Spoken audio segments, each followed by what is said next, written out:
Mark, we're here again. When do we get to talk about the Crusaders getting to hiding? Oh, yeah. Now, for quick us into the rugby. God loves the Brumbies. Yeah. Yeah. Everybody's a big Brumbies fan right now. New Zealand loves the Brumbies. Everyone. 26 years. Indeed. There will be time. Okay. I know. I'm going to be like your wife and I'm going to ask you to Take it slow. take it slow. Easy, Tiger. Don't come too quick. How are we in this frame? I feel like you could scoot over a Was little it bit. bad that we were like kind of doing little double entendres about little sexual innuendos about premature ejaculation and I just come out with don't come too quick? I need to like... You're quite direct. Yeah, I'm not Subtlety smart. is not I'm your not. strong I'm not suit. smart enough to handle a double entendre or a little secret innuendo. But yeah, I just have to come up with. Don't prematurely ejaculate. You know. I couldn't even. I was so excited I couldn't even say those words. This is true. Yeah, You do get excited very easily. I do. We're back to our more humble climbs now. We after- have been in a proper recording studio. Yes, And it makes regular life just a bit more shit. this is the lesson. Don't do anything that's enjoyable or Yes. slightly above your station. 'Cause- if you know it's only going to be temporary, because yeah. it's like going to a friend's house who lives in a friggin' mansion and you're just like, oh. It's like flying business class and then like knowing that you're flying home on economy. I got to fly business class for about 45 minutes once. That's the extent of your business class? Yes, because my flight was delayed and they knew I had a connecting flight. So they moved me and about 6 other people from economy into empty business class seats. Oh man, if I was And in business class, they were like, you guys need to get off first because you got connecting flights, so we're moving you to the front of the plane. So I didn't get any of the service, but I got a nice seat. your butt enjoyed it. And the people who were in business class were kind of like, who the fuck are these? Who's this trash? Who are these absolute peasants who have come up here? Yeah, it's much better. My thing, I've done business class a few times, but only ever to and from Australia. Right, not the longest flight. And yeah, so Still you just, 3 hours. Yeah, it's nice, but I've never done like my dream is like the long haul. You know, the long haul. Like I've always just and long hauls in New Zealand. Basically, when you're going to Europe, you got back to back 2 of the longest flights on the planet. Going basically. to Doha. Yeah, going to Dubai or Guangzhou or whatever, and then another 12. So 10, 11 hours to where you're going. You basically and then got to fly a quarter way around the world and then another quarter way around the world. Yeah, I think my worst one was within 4 days I went to Latvia, so I had to fly. I think I flew to Guangzhou, which was 11 hours, and then it was like another 10 or 11 hours to Berlin, and then another 4 to Riga. Wow. And then like a 3-hour bus ride, like a 2-hour bus ride or something, and then sitting in a conference center with and I had translation in my ears the whole time. It was really fun after hours, but during the day it was like painful. Pretty painful. And then 4 days there and doing that all the way on the way back, and I got food poisoning on the way back. It was dreadful, absolutely dreadful. This topic comes up because we actually got to go to a proper recording studio, and now we're back in your bedroom. Yeah, exactly. Well, Spare it's bedroom. where we belong. Yeah. Yeah. Back in West Auckland. Back in West Auckland, you know. We never named the suburb, do we? No. Guess what But suburb we were it on is. the DSPN, for those who didn't see it. Some of you did. Thank you for those people who commented and sort of supported us on that, going, oh, you should get these guys back. If you don't know what the DSPN is, it's a New Zealand-based podcast Made by MediaWorks. made by an actual radio production company. Like half of New Zealand's radio stations are broadcast from there, at least the Auckland-based ones. Yeah. And hosted by a bit of an icon of New Zealand sporting broadcasting. radio legend, Martin Devlin. Yeah, that's right. He's the D in the DSPN. Who we've listened to for most of our lives now. Not to age him too much, but yeah, I used to listen to him with my dad on the way to school, like 45 minutes every morning. And he was very nice. He was lovely to us. Top bloke. Far nicer than we deserved, I thought. Absolutely. Yeah, we had a nice Chat. and post-chat. Yeah, it's nice, real good bloke. Very Quite good bloke. tall. Not as tall as me, but he's taller than Bryn Yeah, Gatland. yeah, definitely taller than Bryn Gatland, taller than me, and not as tall as you. Because Mark's at the height when he meets people who are just a little bit shorter than him. He's so tall that he goes, well, fuck. they're pretty tall. Pretty tall. Yeah. So when you have to eyeball someone, you're just like straight in the eyeballs. So you think to yourself, you're a fucking monster. Yeah. Sometimes I'll be like browsing the supermarket with the missus and the kids, and I'll be like, "Fuck, look at that guy, he's tall." Yeah. And then I'll say to my wife, "Tell me who's taller," and I'll scoot over and just kind of like browse stuff, just stretch up the spine, and she'll be like, "Oh, you're taller than him," or Right. "He's a bit taller than you." I'm like, "No, he wasn't." No, it wasn't. I didn't have my heels on. Yeah. Anyway, that was fun. Yes. Hopefully we get the chance to do that again at some stage. Yes. I thought about He asked us for our predictions. Yes, I think I got one right. I picked the Highlanders, which I got wrong. I got that right. You got that right. I picked Ireland, which I got right. I got that wrong. Yes. So. Yeah. I don't think there were many people predicting Ireland. Well, there were a few results this weekend. Like the Brumbies. Are we going to keep our powder dry? But if you put DSP into your thing. into your thing to get some pre-match predictions from games that have already happened. You don't watch our video, but yeah, I would definitely go to the DSPN and check out his content. Yeah. It's really, really good. Yes. Yeah. He had Sean Fitzpatrick on the same week he had us. Like in the one of the chairs that one of us sat in. I think it would have been you. It would have been my chair. I think you had 1A. I think I had 1B. Okay. Yeah. Sean Fitzpatrick sat there only like 2 days beforehand. Yeah. And then it's us. That was a weird moment when you started sniffing the chair. Yes, that was weird. Yeah, but we got through that. Yeah, we did. And I'm tapping myself on the back here. Patting myself. You didn't talk about your grundle. Didn't talk about You didn't talk about premature ejaculation. I didn't swear once. Well, you said bastards. It's and you bastards said crap. So you kept it like... That's as good as I get. There you go. Yeah, there were a number of comments going. Wow, he's in a shirt and he's not swearing. Yeah. Oh my god! It's the middle of a work day, so I was wearing my work clothes, and I felt weird about that myself. I was like, this is not how I present myself to the world, but oh well, here I am. So it looked like I was like, oh, big day.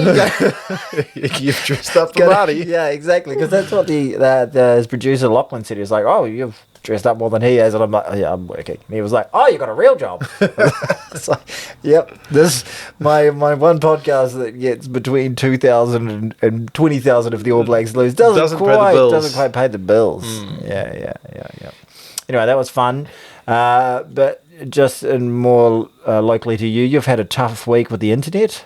Yes, there was a major internet outage in West Auckland, although apparently it didn't affect you. It didn't affect me. I should have come here. I went and stayed at my mum's house. Yeah, you're welcome. I should have come here. I just assumed you would be affected as well. I was unaffected. Damn. Yeah, completely unaffected the whole time. Although on the Saturday night I wouldn't have been here because I went to a 40th. Oh, that's true. Although I did catch most of the rugby. Okay. I'm pretty proud of myself this weekend. You watched a lot of rugby? I watched a lot of fucking rugby. Good man. I really did.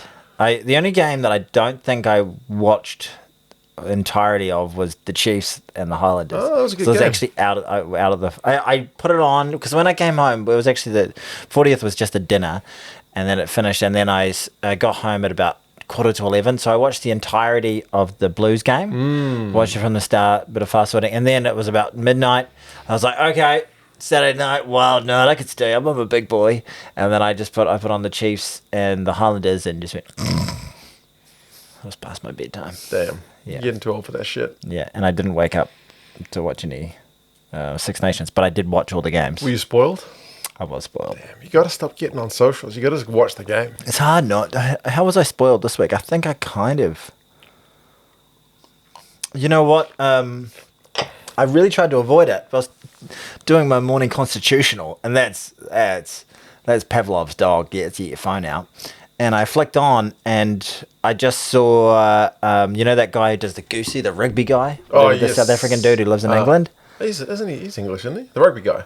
He's South African. Is he? I'm sure he's got a No, South he's African. not. How much do you want to bet?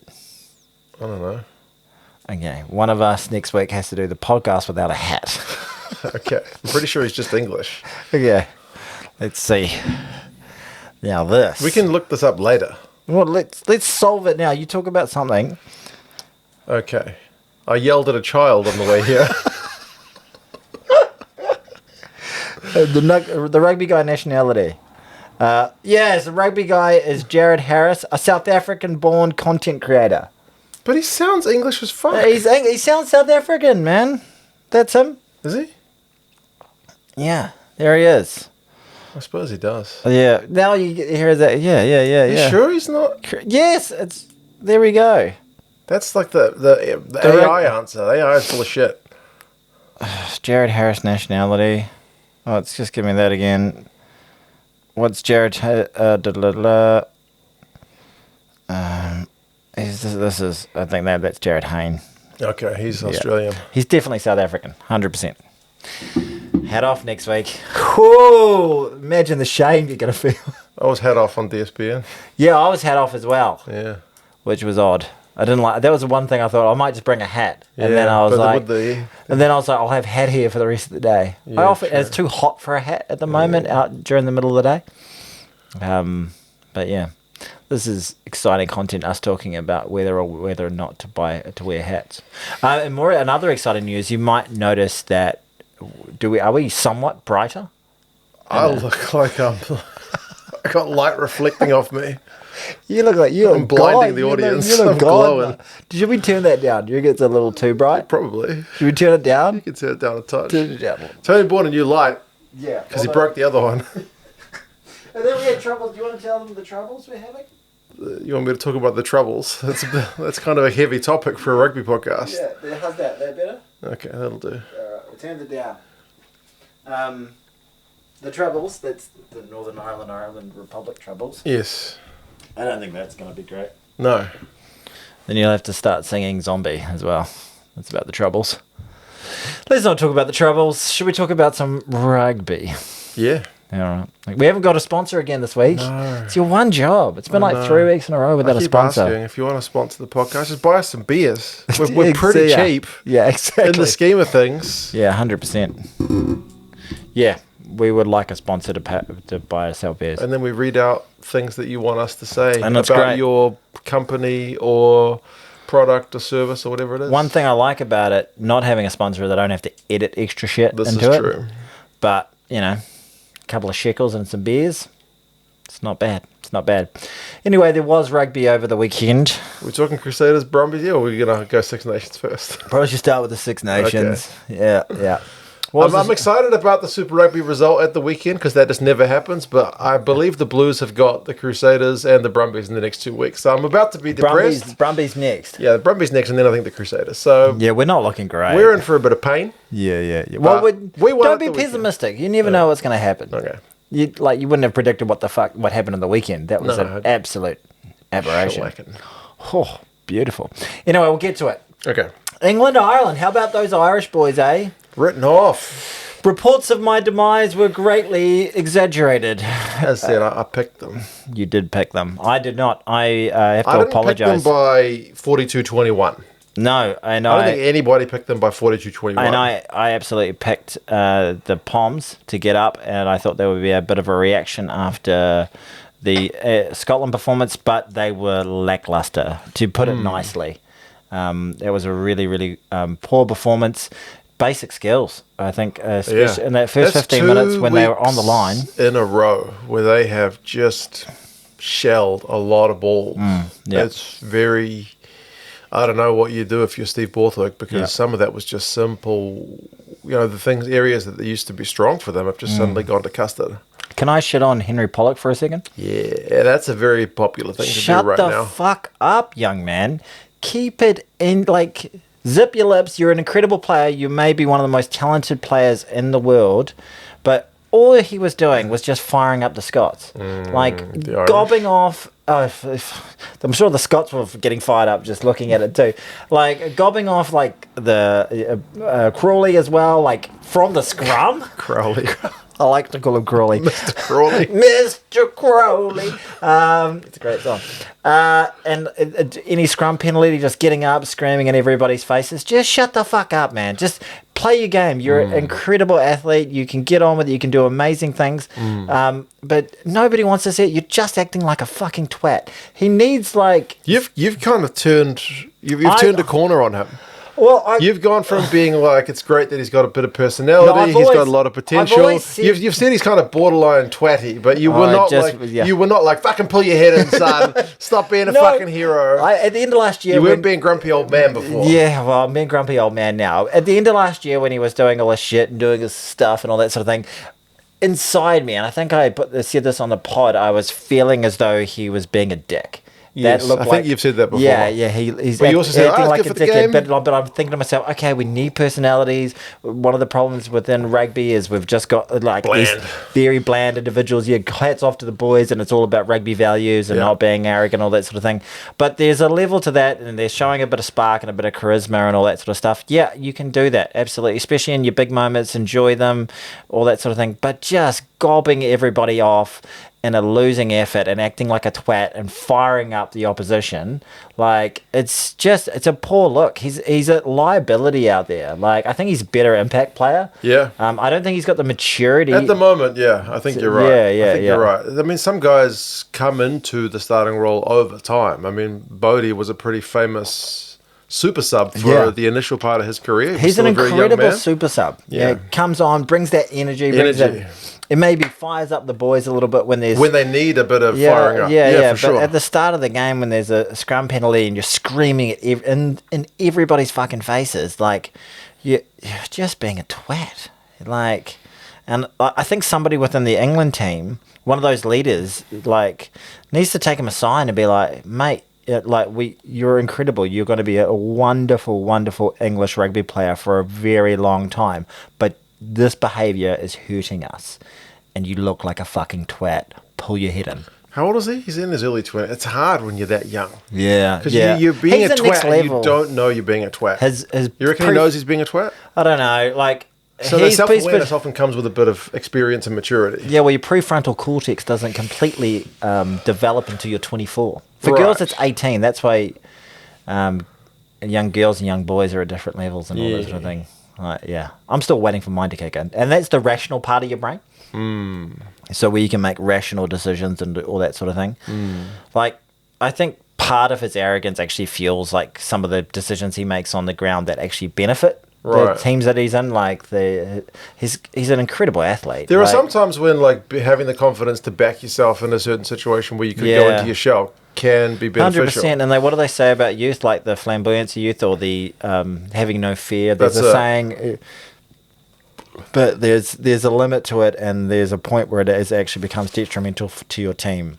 And this is one that seems like it was a bit detrimental to his team. Can I tell you my favourite moment of that game? Yeah, go ahead. Because there's one player who I've been a big supporter of his for a long time. Yeah. But he's only been a very bit part player for Ireland. And that's their number 12 for this game, Stuart McCloskey. Oh, yeah. He's a big fucking unit of a player. I don't know much about him. Yeah, because he's always been, it's been like Bundy Aki, Robbie Henshaw, Gary Ringrose. Like, these guys have been the three guys. Like, whatever the combination is. Henshaw. He played amazing. Yeah. So it's taken like Aki being suspended and Henshaw being out injured for him to actually get, like, he would always get a game here and there. Yeah. But he's like 3 from 3 games in now. Yeah. And when he tracked back Marcus Smith's intercept. Oh, that was so good. I didn't know. I don't think I've ever seen him in that kind of space, because his role is generally, he's a big man. He's a huge dude. It's just like he gets a ball and just runs it up the guts. Yeah, right. He's at most making like a couple of meters before he hits somebody. That's his job. I've never seen him like just open field running. Go after the man. There isn't the reports he was just like, I'm just going to chase as hard as I can. I don't think I'm going to make it. And he was like, oh, shit, I've almost got him. Because when I looked at it, I was like, who the fuck is the lock chasing him? He's got a bit of toe. I know. Sometimes those guys, I remember Reece Hodge used to be like this, because Reece Hodge for Australia was also quite a tall guy. Yeah. He didn't have like great acceleration, but when he got up to speed, he could actually gallop. Maybe McCloskey's like that. Yeah, he managed to get a bit of a runway. Fucking got that run going, like the big long legs got going. It was great. It was so. He said after the game, like, that's the moment that he believed, like, right, we've got this. We've actually won this. Yeah. And it was so great to see Farrell so amped up. On the sideline. He's usually a lot more chill. And he said after the game, like, I didn't care if we won or lost, but it didn't feel like that watching him. He seemed like he cared a lot, because he's been copping a lot of shit. Yeah, and I've been saying for a long time, like, look, one like sunny day doesn't make a summer. Like, I don't think it's been a great start to this Six Nations, but that was an excellent performance. That was the best Irish performance I've seen for a long time. They looked just so up for it. They were just so massive in the collision, so massive in the breakdown. They were just hitting rucks like they were fucking men possessed. And it was a beautiful thing to see. And English looked like they were playing scared. And Jamison Gibson-Park. What a dude. What a man. Yeah. What a man. I've given him a little bit of stick. He didn't start the last game because it was like, he's a bit off form maybe. Yeah. But he was doing everything that was going to be causing chaos and creating 6 and 7s on defense. Like snipes around the edges, like great one-off passes, dinking kicks, but also great just ripping passes out of the wingers as well. So they had no idea what to suspect at any stage. He was just able to like control that like a genius maestro. It was one of the best games I've seen him play. And I've seen him play a number of really good games. Yeah, he was fantastic. Fabulous. And the guy outside him, Crowley. I was almost about to say Crawley because you fucking... Mr. Crowley. Crowley, I mean, he got overshadowed by the fact that some other guys in the team, like McCloskey and like Gibson-Park, were just doing worldy stuff. But he ran the back line he had one fluffed penalty that was a shocker. Yeah. But apart from that, like, he was just pulling the strings. There's a couple of times when they score tries, and he's like the guy making the pass before like the X Factor thing. So he's pushing the team around the park. It's his first start of this Six Nations. There's been a lot of talk about the number 10 jersey. Yeah. Didn't look like he was like, I don't want to say unflappable, but he didn't look like a man. Like, I'm fighting for my position, do or die game. He's away at home. He didn't overplay his hand. No. He actually managed to like let the opportunities play out in front of him. Exactly right. I think he has definitely put his. He's taken that jersey. He can by the say scruff that of the neck he's for the a number week. one over Prendergast right now. For sure. You know, Prendergast hasn't had a stellar start to this. I was about to say Super Rugby. He's had a terrible start to Super Rugby. He's been anonymous in Super Rugby. It's like he's not even there.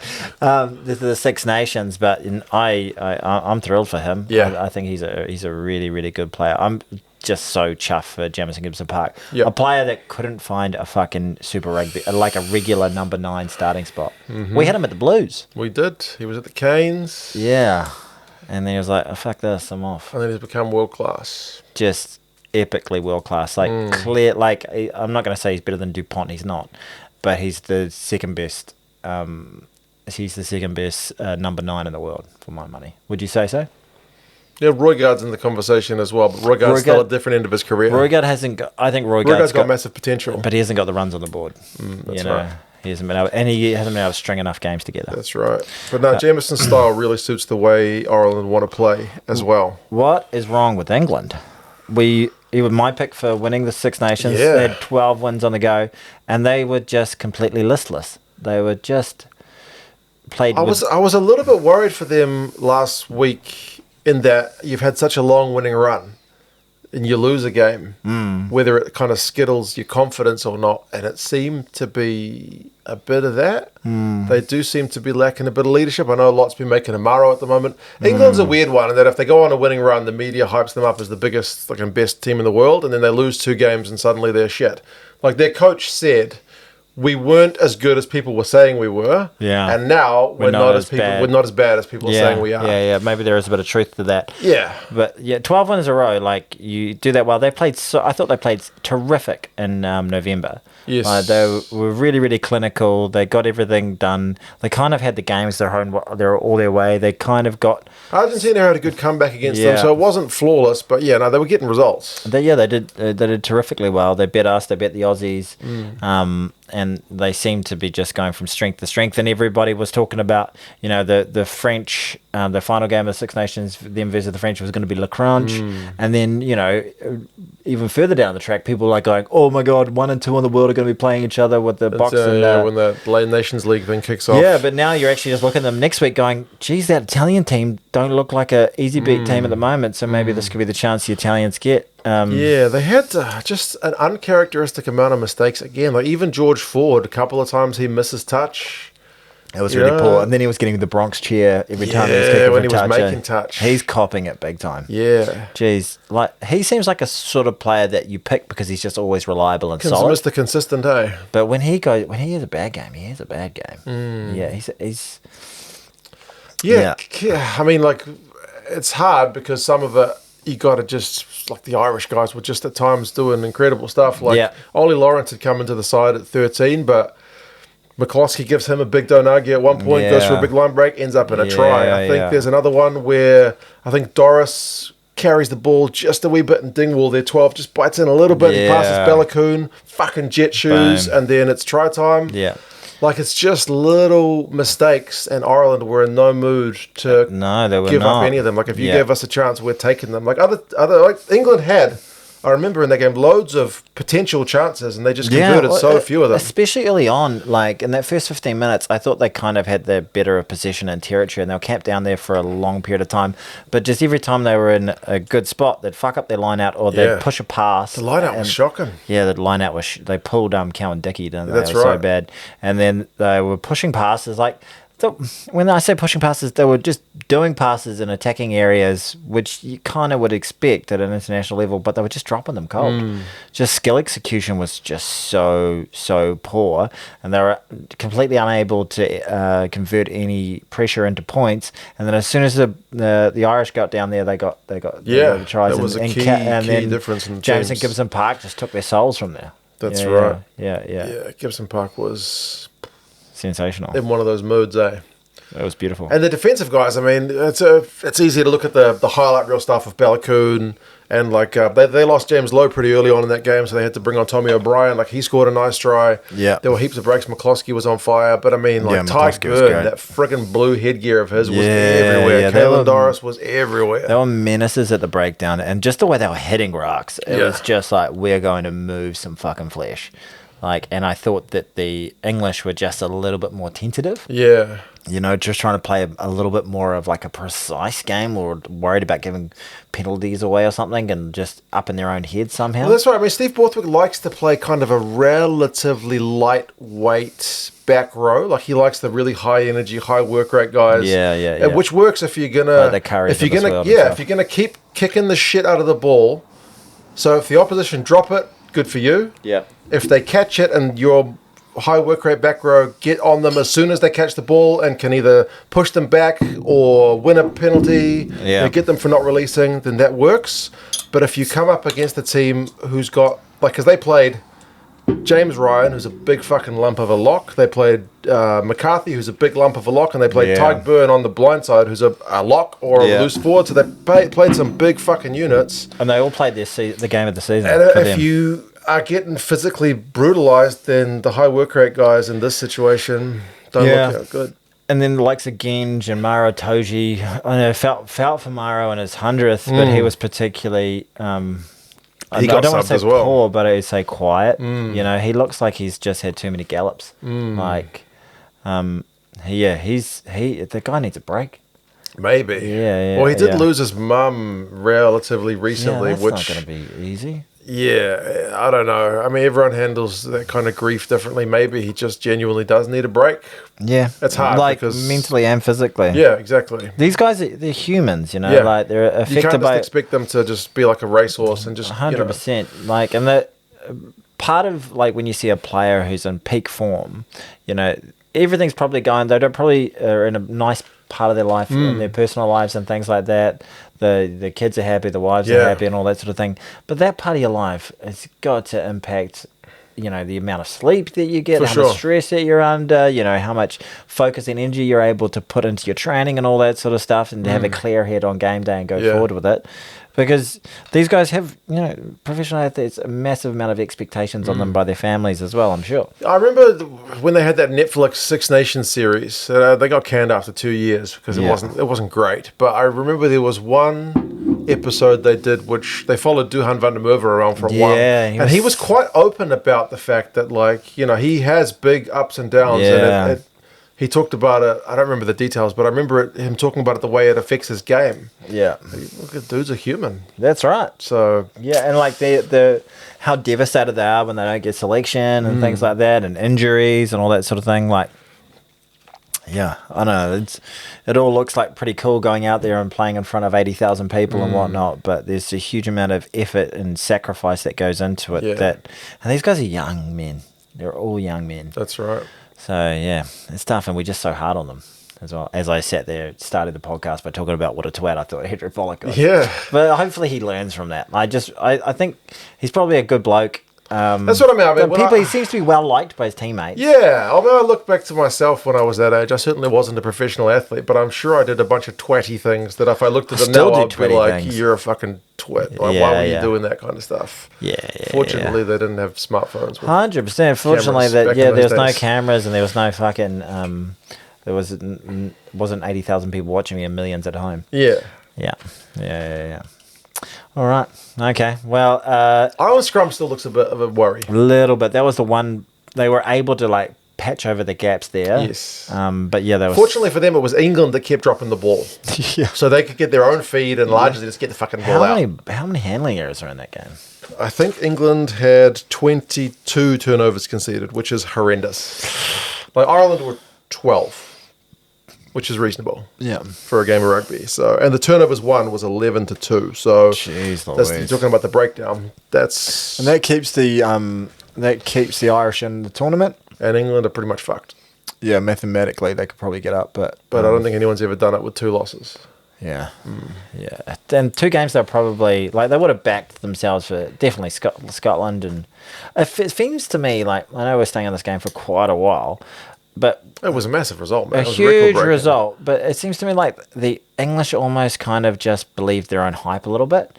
You know, like fuckwits like me are going, oh, they're really, really good. Like, not that I think there's that many English rugby players watching our channel. I don't know if I said it last week, but that's what I mean about last week with the Scottish loss. I was a little bit...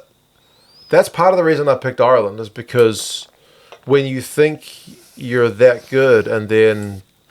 the air gets let out of the tires. Yeah, it can. You either respond to it with like ferocity and you bounce back and show everyone, no, fuck you, we are still great, or you roll the over. Wheels come off a bit. Yeah. And it felt like the latter.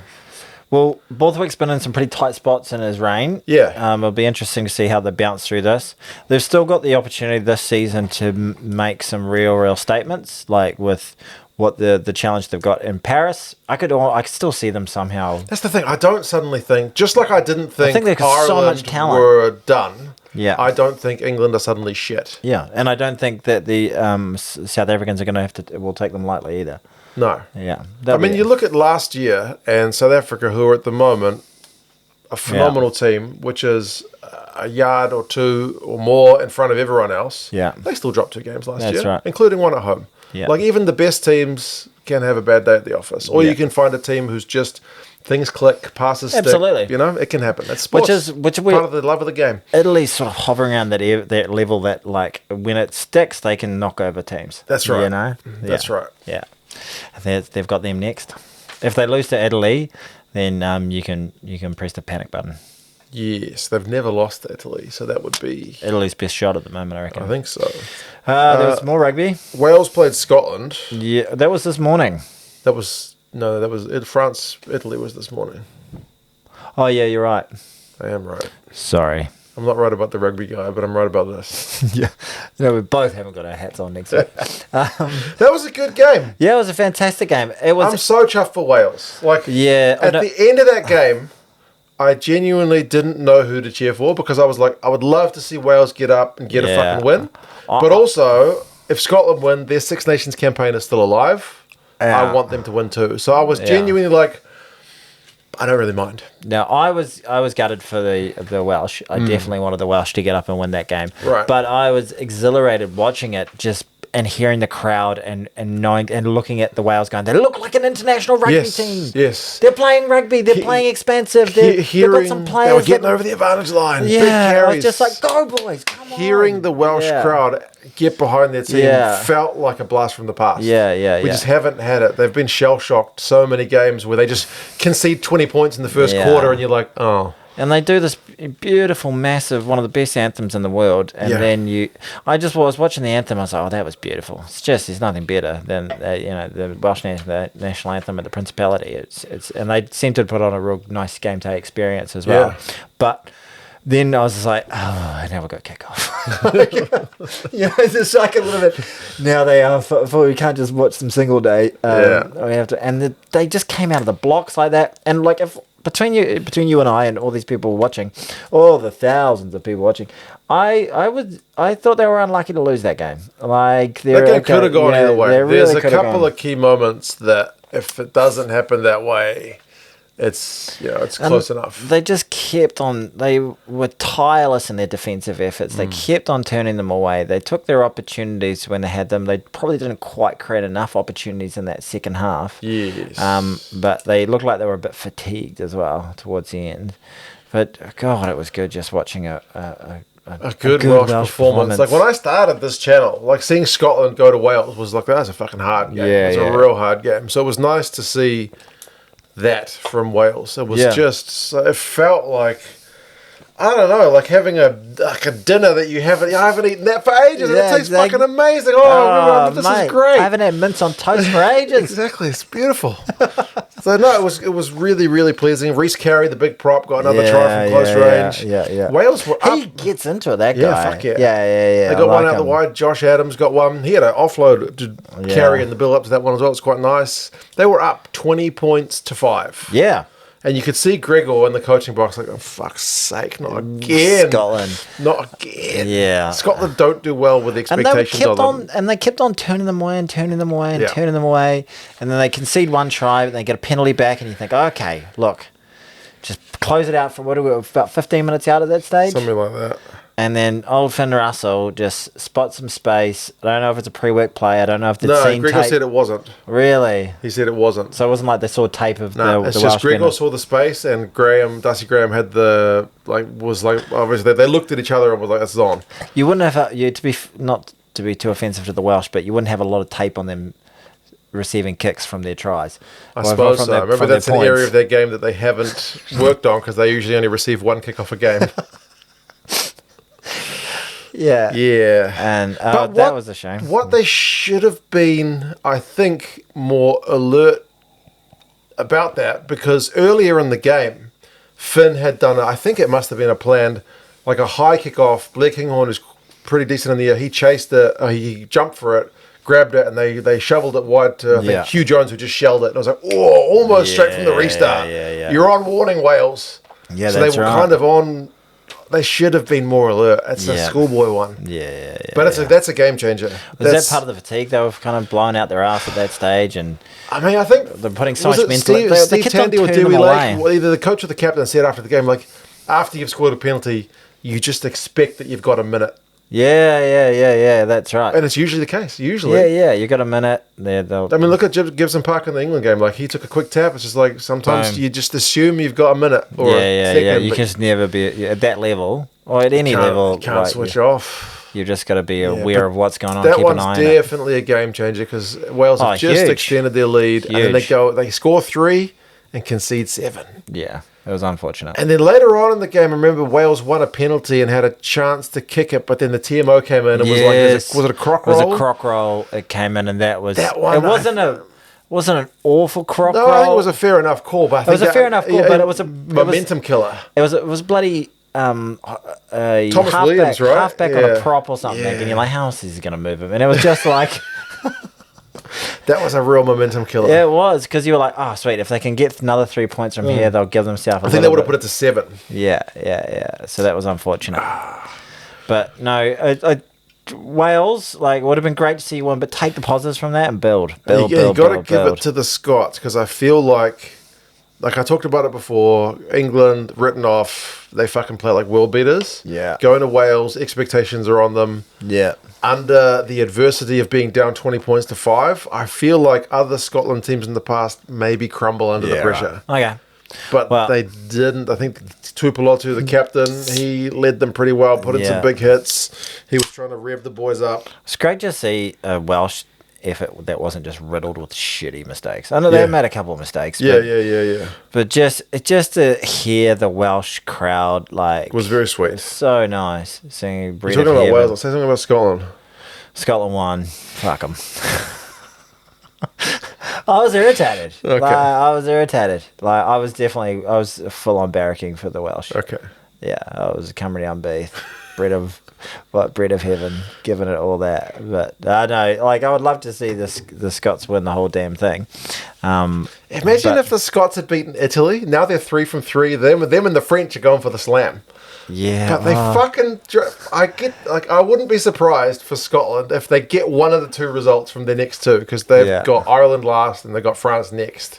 Yeah, like if they got one of those and then lose one, and it's like, if we'd just beaten Italy. When was the last time they won it?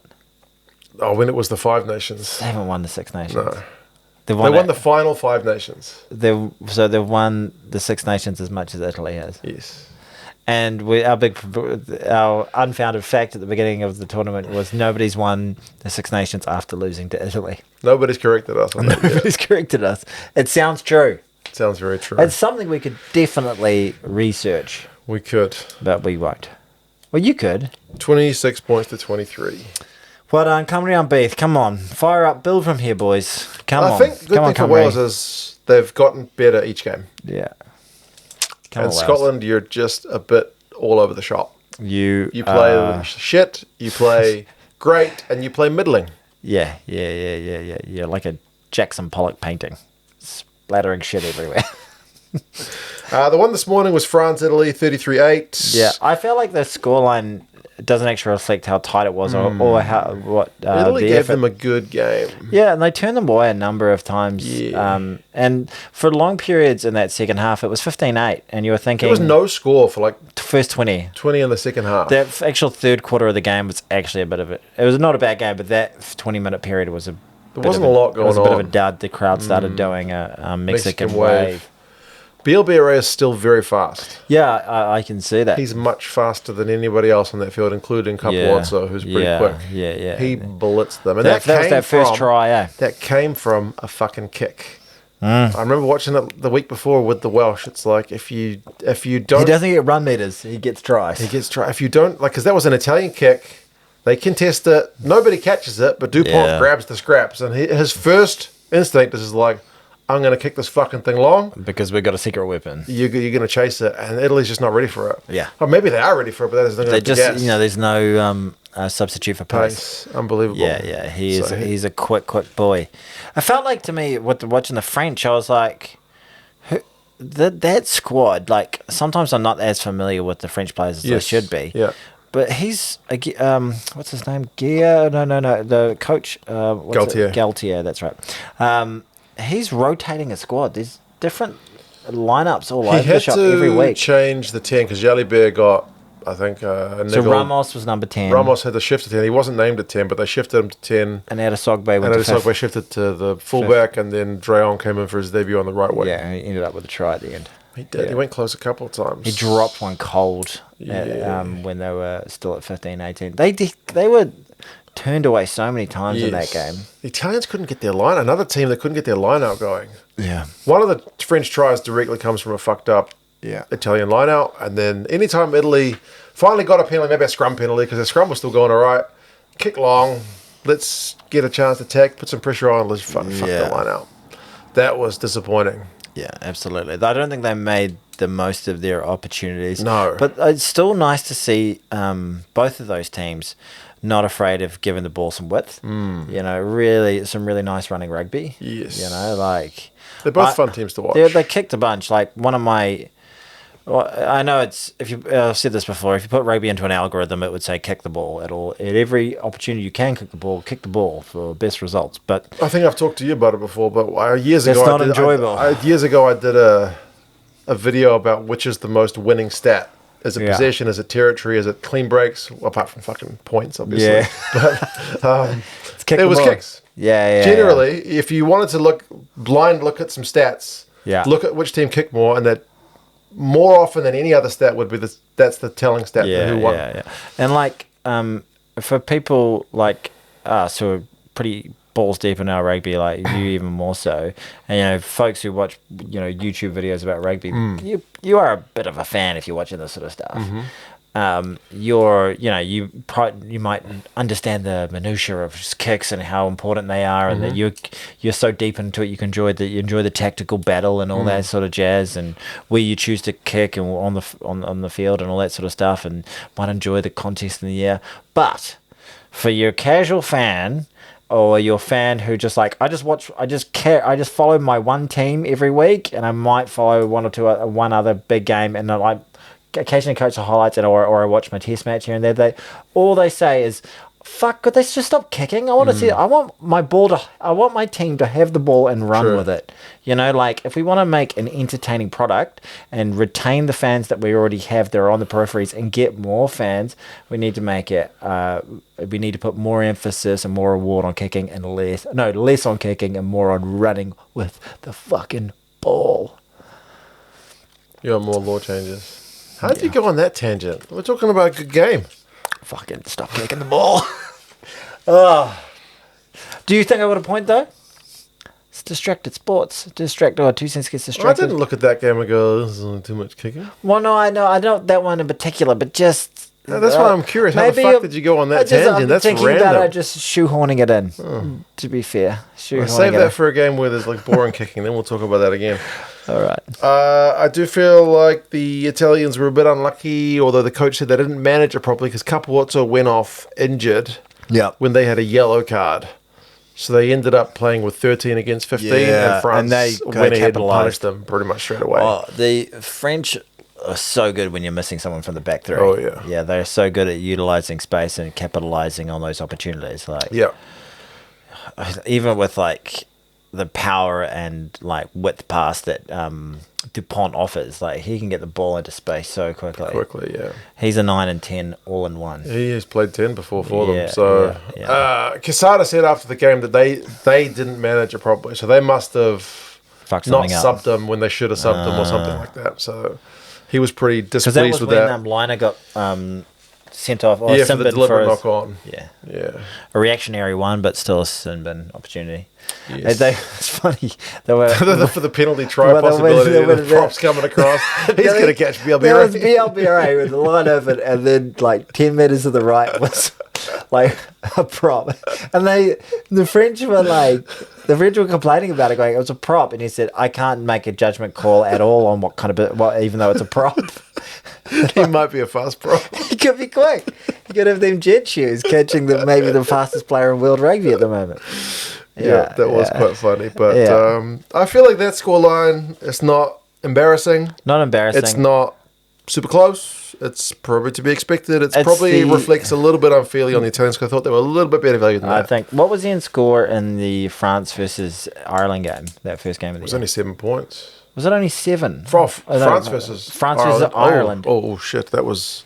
Because it was a shellacking, wasn't it? Yeah, that was a big shellacking. It was more than this, wasn't it? So was this the best performance anyone's put up against this French team so far? I think so, because they fucking hammered Wales. Yeah, they absolutely pumped Wales. But yeah, this French team, when they're getting the bounce of the ball a fair bit at the moment. 36-14. All right, so you create your own luck. So that game was closer than this one, but... Yeah, but that one felt like more one-way traffic, if you know what I mean. But they're just so good. And they've just got so much depth. Like Miafu. Big unit. There's so many big units out there. Did they just go hang outside? Like, I've never seen... He's Australian, that guy. I felt like they just go to like Wesley College and Calston Boys and just hang out bonjour. there. Yeah, bonjour. You're big. And they just... Because they all look like just massive units from Calston and Wesley, really.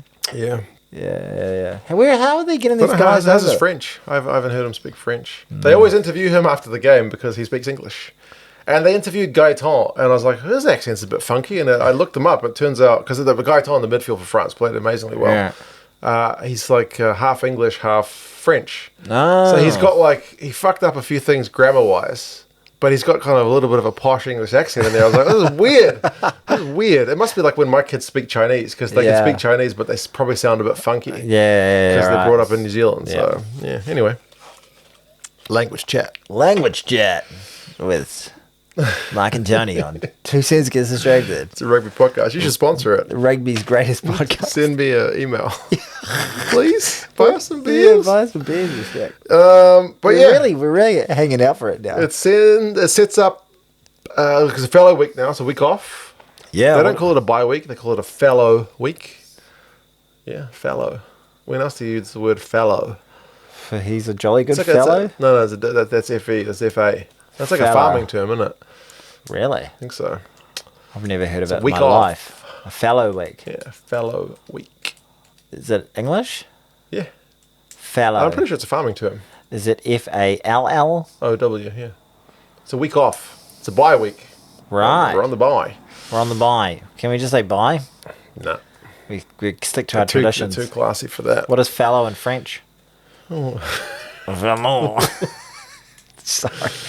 Oh, God. But yeah, it sets up the next round pretty nicely because France have to go away to Scotland, which I think could be tasty. Bit of cheddar. I think so. And then England going to Italy. Yeah. Oh. This tournament just throws up so many. It's been great. Yeah, it's been a good one. There's been good games, like upsets every round. Yeah. I think this week I was thinking to myself, the one game that I was kind of excited about was England-Ireland, and I thought the other two would be kind of stinkers. But they were both even the Italian. Yeah, it was still entertaining. Yeah, it was still doing a good job. Yeah, it might just be rugby's greatest championship. And this might just be rugby's greatest. You just call anything the greatest. Yeah, fabulous. Speaking of other great rugby, rugby's greatest domestic competition.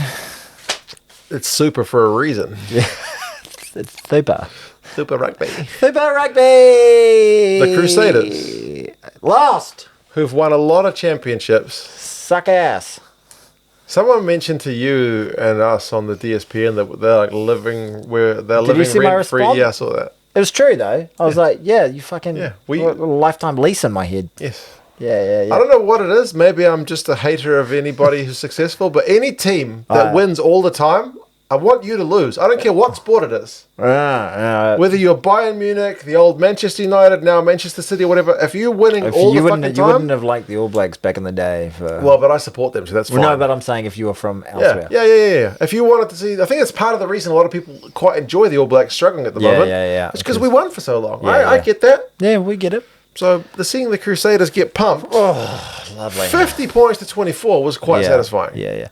Part of the reason, as an Aucklander, you like seeing them get pumped as well is out of all the areas of New Zealand that give us shit, they are the ones who give the nastiest shit. Like they are the most vengeful and hated. Oh no, not hated, but hateful towards us. Even the ones that live up here. Yeah, they're like fucking Auckland. Because when you travel around New Zealand, you'll meet.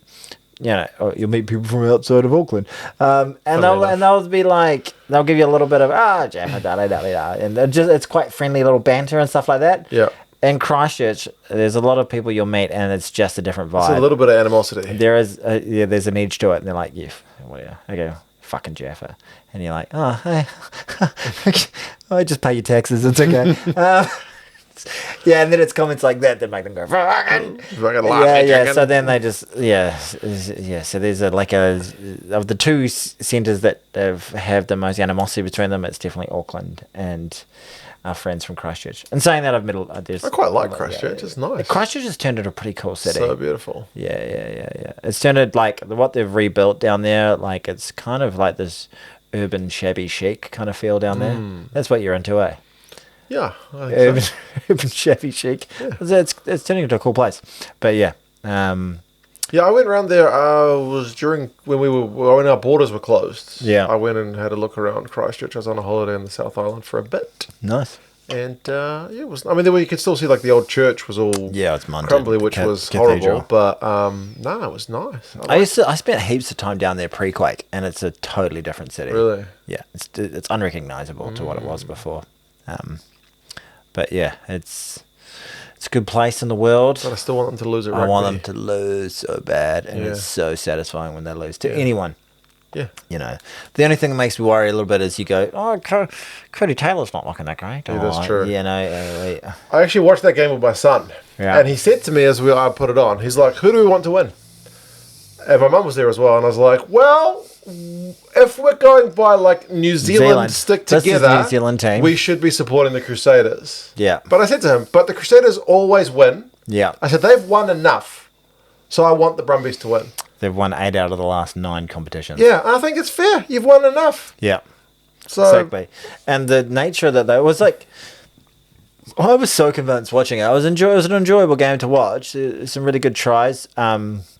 Number 15 for the Brumbies. What's his name? I want to say Wainwright, but it's Andy not. Muirhead. Muirhead. So good. He was really good. So good.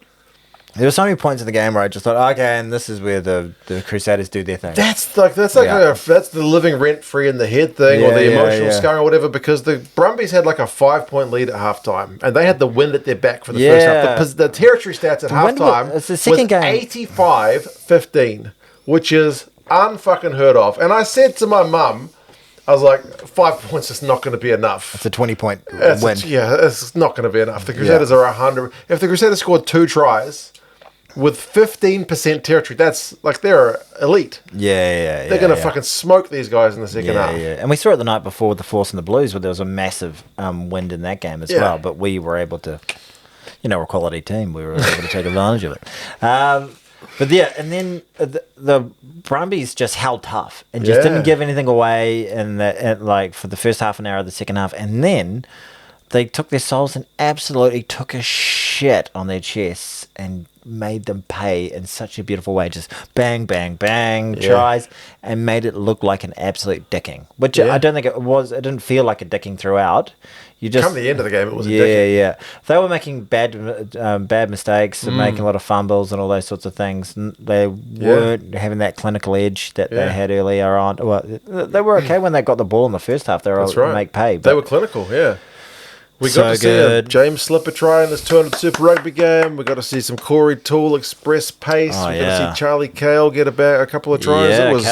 What's that guy on the number 8? Vale? That's Cale. Yeah, Charlie Cale. Yeah. He's great. He spent much of last season injured, so it's great to see him fit. He's a potential Wallaby. Yeah. I was thinking, geez, there's some good players out there. Really, really good players. Yeah. Valentini got stuck in a big way. Like, it was really, really good. And we played them. Halfback. Yeah, Lonergan. I like the look of him. Yeah, he's played for the Wallabies. Yeah. We got them next in Canberra. Well, it's going to be interesting because of the two teams that have done the most travel, it's almost the Blues and the Brumbies. We had to go. The Drua have also gone Fiji, Sydney, back to Fiji. Yeah. Well, two teams that have done. Both of these teams have done the big Perth trips. We'll be spent more time in Australia by the time. That game actually comes around. I'm looking forward to it. I think that they're odds-on favourites for that, just especially the way we've been playing. But maybe this is the challenge that the Blues need to be able to kickstart their season with some sort of momentum, some momentum. But 26 years since the Brumbies won away to the Crusaders. Yes. Hell of a result. Yeah, it was a great result. One that we thoroughly enjoyed. Yes. We live streamed again. That would have been a better game to live stream. The one that we live streamed was a bit of a... It was meh. It was... Well, it just went the way we thought it was going to go. The Blues beat the Force. I only watched the first half because then I went to bed because the Six Nations was coming. Ah, right. So I watched the whole game. So you watched more of that than I did? Well, because the... Was it like a club ground? It was in some suburban club ground. It felt like a pre-season game. The angle of the camera was significantly lower. Yeah. So it felt a bit weird. It felt a bit pre-season-ish. But Heartland Rugby. Some of the comments on the highlights were like, what the fuck is this? This competition's taking a real shit. I thought it was the first thing they said was, we're in the suburbs. And I was like, oh, great. Yeah, I thought it was cool. Like, take the game out beyond the normal centres. They should do that more. I'd love to see the All Blacks. I'd love to see Auckland play at the All Blacks in Northern Perth. Play on an Oniwa Domain or something like that. Take it to those. I love it when those stadiums look so those grounds, not really a stadium. Good. You got 8,000 people in there. It looks good. Yeah, it was atmosphere. Great. Yeah, it's fantastic. But the Force were able to get the lead at the end of the half. Well, they were leading 17-14. But that wind was just so powerful. So I was like, okay, that looks like a 10, 15-point win to me. And that's what it kind of proved to be. Yeah. Like once the Blues were able just to, every time they got the ball and they're in danger, it was just like a get out of jail. Just put up a bomb and it goes 60 metres. The second half, Blues scored like 3 tries. And the Force scored a penalty. So we just pulled away. Yeah, it wasn't spectacular by any stretch of the imagination, but they did what they needed to do. It could have been a banana peel travelling all that way over to Perth. The Force don't look like they've got a huge amount on offer. Not really. It's a bit sad to see. I was hoping with their recruitment, but... We'll see. It's still early days. So you didn't see Highlanders Chiefs? I've seen all the highlights. I kind of remember... Tell me you've seen that Tangi Tau try. Oh my god, electric pace. Just like I love the way he does the old rope-a-dope. Just goes up and then spots a gap and then just zoom. Yeah, with him, he does have acceleration. Yeah, he's got the he's 0 to 100. Yeah, God. it was unreal. Like, Yeah. just like, whoa, did not expect Even that if you don't like Super Rugby, that try is well worth a look. 100%. And then also the try to Leroy Carter. Yeah, that was a bit of quick thinking. And a little bit controversial. Was it a drop kick? Yeah, it was a bit of a dropped ball kick. Yeah, I don't think it's a drop. It doesn't look like a drop kick. A drop kick for me also needs to have a little bit of loft because It was like a drop grubber. Yeah, it was just a little grubber. If I saw somebody doing that, I'd be like, "You didn't drop kick it." Like, yeah, it was That strange. and then the Highlanders gave away a really soft try after defending for ages, and they almost scored when they. Well, the Highlanders were just about to score. Then if that they one, and then there's the Tupaya drop kick, length of the field, Carter if they try. just went through the hands there, they score. But they score. They decided to go for the cross kick. But then later on, they defend for ages, hold the Chiefs out, and they've got a line out on their own 5 metre line, and they just throw it, and Taukei'aho gets it. It's like a freebie. So the Highlanders could have won that game. Potentially should have won that game, but the Chiefs go 2 from 2. 2 from 2 on the road. Yeah, on the road. Yeah, and getting wins in Auckland and Invercargill, Dunedin. Invercargill. Where they roll their R's. That's a pretty bloody good start of the season. Waratahs beat the Drua 36-13. The Drua do not win away from home. Waratahs are looking good. We had a kind of similar sort of feel to the week before the Waratahs game when they played the Reds. Close for 60 minutes. 60 minutes, yeah. Like, they look like the better team throughout, but when it counts, they just are able to, make all that pressure and all that fatigue they put into the league, into the opposition's leagues, and just sort of pull away when they need to. And another Jorgensen worldie with the fucking steps that he had. Yeah. Had a couple of dicey moments on high balls, didn't he, throughout the game, but he made up for that with some steps. But there's a bit of work on with him. But he's a classy player to watch. Man. And Moana Pacifica got hammered by the Hurricanes. I predicted it to be close. I think I said I would be surprised if it was close. They scored first. Yeah. Well, I thought with the first 5 minutes, I was like, this is exactly the way I thought it was going to go, because the Canes came out and they were bad, a bit rusty. They were dropping the ball, and I was like, I can see this going on like this for 80 minutes, and then the Moana Pacifica had a head full of steam at that stage as well. And I was like, they could make a game of this. And then I went and made a cup of tea, and I came back and I was like, Fiona Norfolk scored 2. Morby scored 3. I was like, oh good. My prediction about this game kind of blew out a bit. Yeah. But they lost their 10. What's his name? Not Leroy Jenkins. The Leroy Brett Cameron. Yeah. All right. He got injured to another serious knee injury, so that's a shame, eh? A shame's putting it mildly. Dude, and he just came back from an injury at the end of last season. A serious injury last year as well. Barely played last year. Fucking life's unfair, eh? Sometimes. Bullshit. Sorry, mate. I'm sure. But yeah. But next week we don't have any. There's a fallow week, as I've learned. Yes. No Six Nations. So it's all about Super Rugby next week. This show's going to get massive ratings. Is the URC back next week? Oh, we can do our post-game. Everyone's favourite show. New Zealand's fastest going game show, Toadie's post-game predictions. But yeah. Yeah, all right. We still don't have an All Blacks coach yet. No, we're still waiting. When is that happening? I don't know. It's been a wee while. That was one thing that... I guess they're going through the process. Marty was saying, it's taking a long time. Yeah, it does seem to be taking a long time. Surely it's just got to be Jamie. I'd be very surprised if it was Dave Rennie. And apparently they don't want to work together. Yeah, they're not like saying, we don't like each other, we're not going to work together. It's me or it's just like, I'm a head coach. Yeah. I want to be the head coach. Well, that's what Razor said back in the day as well when they wanted him to work with Fozzie. He's like, no. Yeah, well, she probably should have. Maybe. Back in the day, get a bit of exposure, understand the game at that level. Yeah, well, the more I think about it, Dave Rennie, he had a good impact on the Chiefs, good impact on, I think it was Glasgow he was at, good impact on the Wallabies. So maybe the fact that he's been away from New Zealand for so long just makes him seem like the outsider. But yeah, so if they pulled a rabbit out of the hat and said, Rennie's the man, I'd accept it. Yep. Yeah, okay. I'd back him. Give it a good crack, but I still think it's probably Jamie. You know, one thing that might be a little bit weird with my mental health. What would that be? Because the internet was out. Yes. Here in West Auckland. And you're part of West Auckland. Yes. I called my mum and I was like, Mum, I got no internet. Can I come to your house and upload a video? And then I went to her house, uploaded my video. And then she was like, oh, I'll go back to your place. And then, so she and my wife looked after the kids, and I just camped out at my at my parents' house. Yeah. And I'm watching the rugby. Now, after my dad died, Yeah. one of the first things my mum did was cancel Sky, which is our paid sports broadcaster. right. She was like, I'm not fucking paying for that shit. right. Part of me is like, Gazza just wants to watch the fucking rugby. Yeah. Gaz is like, fuck, she cancelled Sky. I think got no rugby.